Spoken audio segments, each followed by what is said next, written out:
अस्सलामु अलैकुम दोस्तों, ऐसा है वीडियो देखने के लिए चैनल को सब्सक्राइब करें। बिस्मिल्लाहिर्रहमानिर्रहीम। हज़रत फ़ातिमा रज़ियल्लाहु ताला अन्हा का दुपट्टे का वाक़या। हमारे हुज़ूर पाक सल्लल्लाहु अलैहि वसल्लम का एक दिन दरबार लगा हुआ था। उसमें बहुत से सहाबा मौजूद थे। अल्लाह के रसूल सल्लल्लाहु अलैहि वसल्लम सहाबा से कुछ बात कर रहे थे। इतने में वहाँ पर एक शख्स आया जो कि कबीला बनु सलीम से आया था। वह शख्स कहने लगा कि ए अल्लाह के रसूल, मैं ही अपने पूरे कबीले में ऐसा शख्स हूँ जो अपने बाप दादा के दीन को छोड़कर आपके दीन को कबूल किया। उस शख्स ने कहा, ए अल्लाह के रसूल, आप मेरी जैसी हालत देख रहे हैं वैसी हालत मेरे पूरे घर की है। अगर कुछ मिल गया तो खा लिया, वरना अल्लाह का शुक्र अदा किया। वो शख्स कहने लगा, ए अल्लाह के रसूल, मैं बहुत ही गरीब हूँ, हो सके तो मेरी थोड़ी मदद कर दें। यह बात सुनकर हुजूर पाक सल्लल्लाहु अलैहि वसल्लम खड़े हुए और कहने लगे, यहाँ कोई है जो मेरे ग़ुलाम को सवारी दे सके? उनमें से एक शख्स खड़ा हुआ, कहने लगा, या रसूल अल्लाह, मेरी सवारी बाहर खड़ी है, वह सवारी मैं इस शख्स को देता हूँ।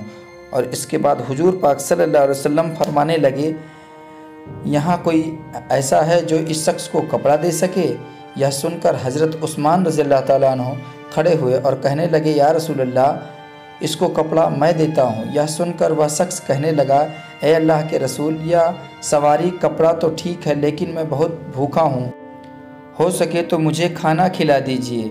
यह बात सुनकर हुजूर पाक सल्लल्लाहु अलैहि वसल्लम ने फरमाया, यहाँ कोई है जो इस शख्स को रोटी खिला सके? या रसूल अल्लाह, यहाँ पर जितने भी लोग बैठे हैं, किसी के घर में 3 दिन का फाका है तो किसी के घर में 4 दिन का फाका है, किसी के घर में एक भी रोटी नहीं है जो इस शख्स को खिला सके। तभी हज़रत सलमान फ़ारसी फरमाने लगे, या रसूल अल्लाह, इसको रोटी खिलाने की ज़िम्मेदारी मैं लेता हूँ। तो हुजूर पाक सल्लल्लाहु अलैहि वसल्लम फरमाने लगे, लेकिन तुम इसको रोटी कहाँ से खिलाओगे? ये बात सुनकर सलमान फ़ारसी फरमाने लगे, या रसूल अल्लाह, इसे मैं रोटी खिलाकर ही लेकर आऊँगा। यह कहकर हज़रत सलमान फ़ारसी एक दरवाजे के पास उस शख्स को लेकर पहुँचे जहाँ से आज तक कोई भूखा नहीं गया था, जिस दरवाजे पर हज़रत जिब्राईल अलैहिस्सलाम भी अदब के साथ आते हैं। यह दरवाज़ा और किसी का नहीं था बल्कि हज़रत बीवी फ़ातिमा रज़ियल्लाहु ताला अन्हा का था। दरवाज़ा खटखटाते हैं और आवाज़ लगाते हैं। अंदर से आवाज़ आती है, कौन? हज़रत सलमान फ़ारसी फरमाते हैं, बेटी मैं हूँ सलमान फ़ारसी। हज़रत सलमान फ़ारसी फरमाते हैं, बेटी, यह शख्स हुजूर पाक सल्लल्लाहु अलैहि वसल्लम की बारगाह में आया है और भूखा है। वहाँ पर जितने सहाबा थे उनके घर में किसी के भी पास एक भी रोटी नहीं है कि उस शख्स को खिला सके, इसलिए आपके दरवाजे पर लाया हूँ। इतना सुनना था कि हज़रत बीवी फ़ातिमा रज़ियल्लाहु ताला अन्हा के आँखों में आंसू निकलने लगे।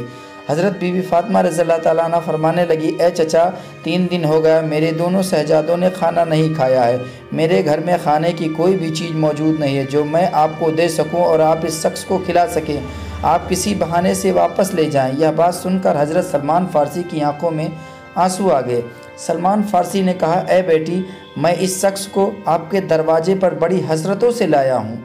अगर मैं इसे भूखा ले गया तो हुजूर पाक सल्लल्लाहु अलैहि वसल्लम को क्या जवाब दूंगा? यह बात सुनकर हज़रत फ़ातिमा रज़ियल्लाहु ताला अन्हा ने कहा, ए चचा, थोड़ा ठहरो, मैं अभी आती हूँ। हज़रत फ़ातिमा रज़ियल्लाहु ताला अन्हा अंदर जाती हैं और अपने सर की चादर लेकर हज़रत सलमान फ़ारसी को देती हैं और कहती हैं, ए चचा, इस चादर को अपने दामन में छुपा लो और सामने एक यहूदी बैठा है, उसे जाकर बेच दो और उससे कुछ अनाज लेकर इस शख्स को रोटी खिला दो।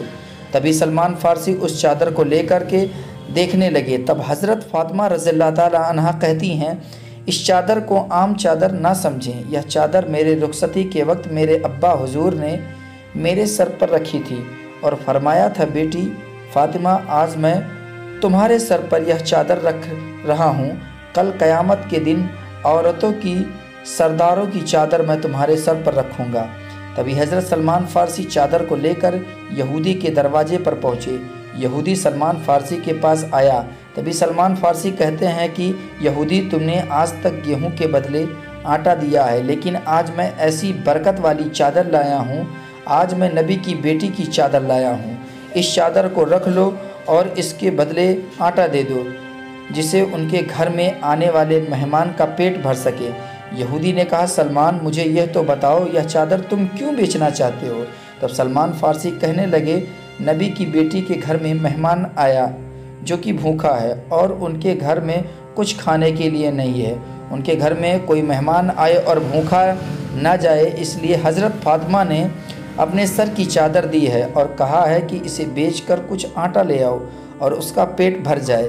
یہ بات سن کر یہودی کے ہاتھوں سے ترازو چھوٹ گیا اور وہ چادر کو اٹھایا اور اپنے ماتھے پر لگائی اور کہنے لگا اے سلمان فارسی تھوڑا ٹھہرو، میں ابھی آتا ہوں۔ یا کہہ کر وہ یہودی اپنے گھر کے اندر چلا گیا اور گھر سے ایک کتاب لے کر آتا ہے، اس کتاب کو کھولتا ہے اور کہتا ہے اے سلمان فارسی آپ کا دھرم سچا، آپ کا خدا بھی سچا ہے، آپ کے رسول بھی سچے ہیں، آپ کے رسول کی بیٹی بھی سچی ہے۔ یہ سن کر سلمان فارسی نے کہا یہودی تم کیا کہنا چاہتے ہو؟ پھر یہودی نے کہا سلمان فارسی یہ دیکھو کتاب ہماری ہے لیکن اس کتاب میں باتیں تمہارے نبی کی بیٹی کی لکھی ہوئی ہے۔ اس کتاب میں لکھا ہے جو آخری پیغمبر ہوگا ان کی بیٹی کتنی سخی ہوگی، ان کے دروازے پر ایک غلام ایک مہمان کو لے کر آئے گا لیکن تب ان کے گھر میں کچھ کھانے کو نہیں ہوگا اور اپنے سر کی چادر کو بیچ کر اس مہمان کا پیٹ بھریں گی۔ اس کا مطلب ہے کہ تمہارا دین سچا ہے۔ سلمان فارسی تمہیں جتنا بھی اناج چاہیے یہاں سے لے لو اور یہ مبارک چادر بھی لے جاؤ۔ چادر کو لے جا کر حضرت فاطمہ کے سر پر ڈال دو۔ سلمان فارسی اناج لے کر حضرت فاطمہ کے دروازے پر آ رہے تھے، تب تک آپ نے دیکھا کہ پیچھے سے یہودی بھی آ رہا ہے۔ تب سلمان فارسی پیچھے مڑ کر دیکھتے ہیں اور کہتے ہیں اے یہودی آپ میرے پیچھے پیچھے کیوں آ رہے ہیں؟ تمہارا کام تو ختم ہو گیا۔ یہ بات سن کر یہودی رونے لگا اور کہتا ہے کہ یہ اناج حضرت فاطمہ کے دامن میں ڈال دو اور مجھے اپنے ساتھ اللہ کے رسول کے پاس لے چلو اور مجھے کلمہ پڑھوا کر اسلام میں داخل کروا دو۔ سبحان اللہ، ماشاء اللہ۔